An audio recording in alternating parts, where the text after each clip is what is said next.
Well, let me simply say that everyone on this show who you have interviewed in Palestine has used the word genocide. And I think we need to take this word quite seriously because it does describe the situation in which a population is targeted, not just the military part, but the civilian part, and bombarded, dislocated forcibly, and plans are being made for relocation or the absolute razing of Gaza itself.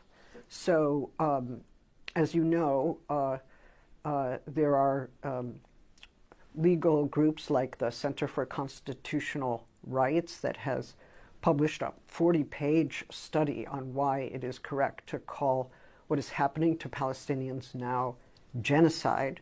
And other groups are studying international law and showing that genocide is not, it doesn't always look like the Nazi regime, but it can be the systematic undercutting of the livelihood, the health, the well-being, and the capacity to persist.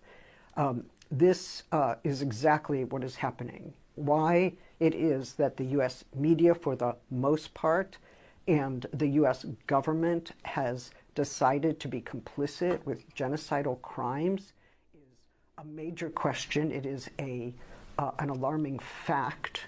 And Hanan Ashrawi is right to say that it's not just that they're giving ideological support or spin doctors to say that Israeli genocidal violence is justified. They are actually giving weapons and support and counsel in order to effect this genocidal set of policies.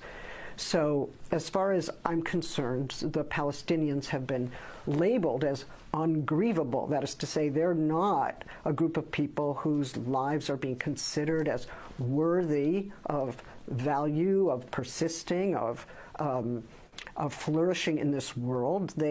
If they are lost, it is not considered to be a true loss because they are not just less than human, surely that, but not just less than human, but a threat to what the idea of the human is that is being defended by Zionist politics shared by Israel and the U.S. and many Western powers.